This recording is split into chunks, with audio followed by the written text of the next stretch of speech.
کو یاد رکھنے والا اللہ سے غافل کبھی نہیں ہوتا۔ میرے باپ نبی صلی اللہ علیہ وآلہ وسلم سے عرض کیا گیا کہ یا رسول اللہ، میرا دل بڑا سخت ہے، میں سخت دل کو کیسے نرم کروں؟ تو میرے نبی نے فرمایا اکثر ذکر حازم اللذات، لذتوں کو ختم کر دینے والی چیز کو کثرت سے یاد کرو، یعنی موت کو یاد رکھو، تمہارے دل کی سختی نرمی میں بدل جائے گی۔ اور اگر پھر بھی طبیعت کبھی اس جانب متوجہ نہ ہو تو کبھی قبرستان کا چکر لگا لیا کرو،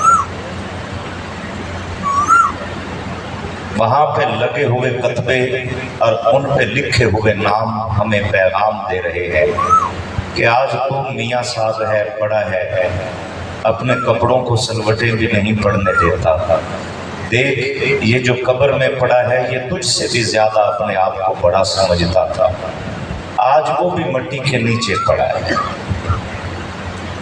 نماز جنازہ ہو، ایصال ثواب ہو یا قبرستان آنا جانا ہو،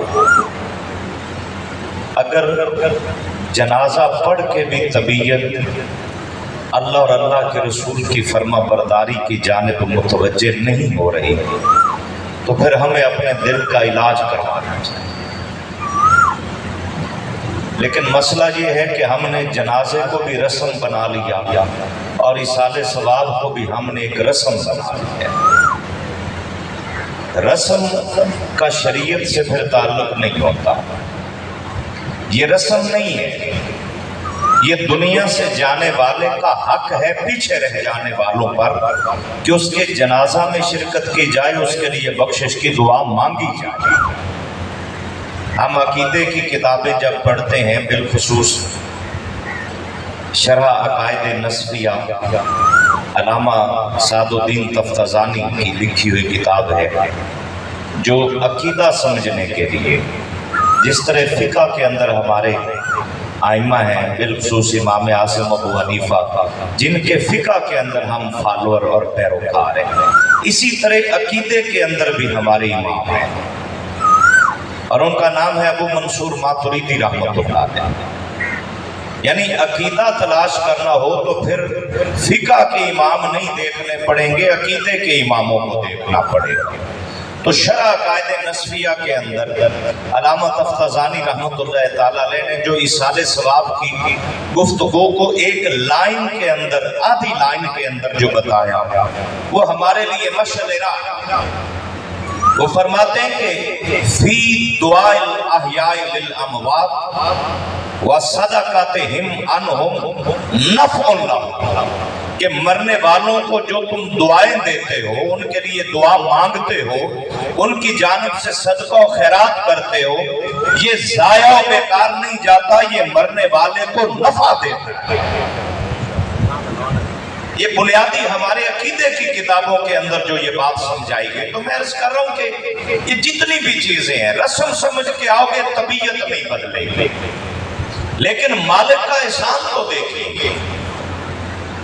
بہت مشکل مرحلہ ہوتا ہے باپ کے لیے اپنے بیٹے کی میت کو کندھا دینا۔ خدا کسی باپ کو اس امتحان سے نہ گزارے۔ یہ بہت مشکل مرحلہ ہوتا ہے کہ بزرگ باپ جو اپنی اولاد کو اس لیے جوان کر کے پڑھا لکھا کے اس قابل بنایا، وہ سوچتا ہے، خوش ہوتا ہے کہ اللہ تیرا شکر ہے میرے بڑھاپے کا سہارا جو تھا وہ اپنے پاؤں پہ کھڑا ہو گیا۔ بہت مشکل ہوتا ہے کہ بیٹے کی میت کو باپ کندھا دے اور اپنے ہاتھوں سے قبر میں اتار کر آئے۔ بس بندہ مرتا نہیں ہے، لیکن اس کے علاوہ اس کا ہر لمحہ موت کی وادی سے ہو کر گزرتا ہے۔ لیکن اس مرحلے کے اندر بھی خدا کی کرم نوازی دیکھیے، بڑی محبت باپ کو ہے، بڑی محبت بھائی کو ہے، بڑی محبت اولاد کو ہے، لیکن وہ بھی روتے ہوئے کہتے ہیں جلدی کرو یار، اس کو غسل دو، جنازہ پڑھاؤ، قبر میں اتار کے آئے۔ اتنی محبت کے باوجود لیکن جس کو مالک کائنات عزتیں عطا فرما رہے. بدن سے روح نکلی تو حکم ہوا کہ پیر صاحب آج غسل خود دو ہی لے. زندہ تھا تو خود غسل کرتا تھا. حکم ہوا آج تم اسے نہلا کر لاؤ, اس کے اعضائے سجدہ پر خوشبو لگاؤ.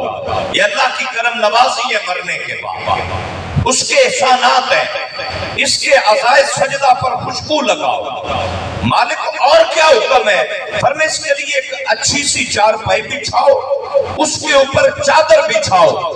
پہلے چل کے جاتا تھا, اب کندھوں پہ اٹھا کے لاؤ. یہ عزت میرا رب دے رہا ہے, یہ میرے نبی کا دین عزت عطا فرما رہے ہیں. کندھوں پہ اٹھا کے لایا جا رہا ہے.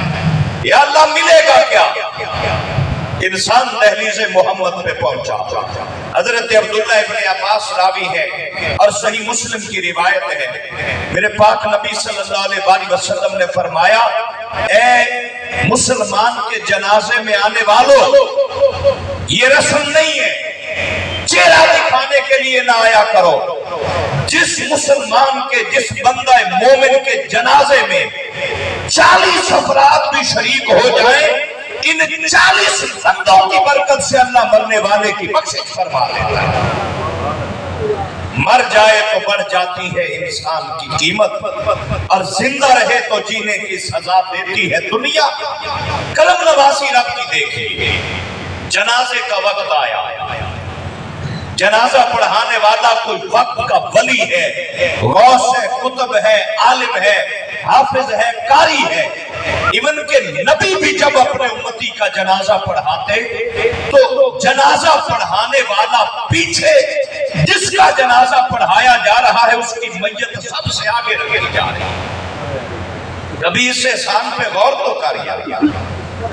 زندہ تھا تو پیچھے اس امام کے, بدن سے روح نکلی تو حکم ہوا آج سارے پیچھے ہو جاؤ. مولا خیر ہے, فرمایا کل تمہارا تھا, آج میرا مہمان بن کے آ رہا ہے. میں اللہ اپنے بندے کو عزتیں عطا فرما رہا ہوں. یہ خدا کی جانب سے عزتیں مل رہی ہیں. میں عرض کر رہا ہوں, موت کو ہم بعض اوقات سمجھ لیتے ہیں کہ شاید مٹ جانا, فنا ہو جانا, تباہ ہو جانا اور مر کے مٹی ہو جانے کو موت کہتے ہیں. نہیں, اس مفہوم کو قرآن کی آیت سے سمجھنے کی ضرورت ہے. اللہ فرماتے ہیں کل نفس ذائقۃ الموت, ہر ذی روح نے موت کا ذائقہ چکھنا ہے.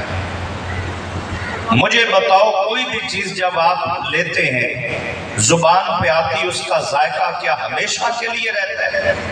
نہیں, ذائقہ زبان پہ لگتا ہے, حلق سے نیچے اترا تو ذائقہ ختم ہو گیا.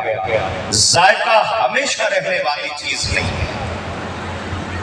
تو یہ پیغام اشارتاً قرآن دے رہا ہے کہ ہم ہر ایک کو جب موت کا ذائقہ چکھائیں گے تو یہ موت ہمیشہ کے لیے نہیں ہوتی. یہ تو بس ایک پردہ ہے کہ وہ خدا ہے جسے موت نہیں آتی, اور یہ بندہ ہے جو موت کی وادی سے گزارا. یہ اللہ اور بندے کے درمیان فرق ہے, لیکن کتنا لمبا سفر ہے. فرمایا بس یہاں آنکھ بند ہوتی ہے, ادھر قبر میں جا کر اتارتے ہیں. غم کی گھڑی ہے اور دکھ کی گھڑی میں امید کی, سہارے کی اور حوصلے کی بات کرنا چاہوں گا. آج ہمارے بزرگ بیٹھے ہیں, قبلہ پیر صاحب بیٹھے ہیں, یہاں بھائی محمد اصغر کے بیٹے بھی موجود ہیں. مجھے سوچ کر بتائیے گا, ادھر بیٹوں کی جدائی ہے, باپ کی جدائی ہے, چچا زاد بھائیوں کی جدائی ہے, یہ ساری جدائیاں ایک طرف. مر کے قبر میں گئے, آنکھ کھلی تو سامنے چہرہ محمد مصطفیٰ. موت کی اس کیفیت کو میں عرض کرنا چاہتا ہوں, غم بڑھانے کے لیے نہیں, غم کو حوصلے میں تبدیل کرنے کے لیے. موت کا یہ مفہوم بھی ہمیں سمجھنا ہے کہ موت فنا کرنے کے لیے نہیں آئی, مٹانے کے لیے نہیں آئی. یہاں سے آنکھ بند ہوئی, کندھوں پہ اٹھا کے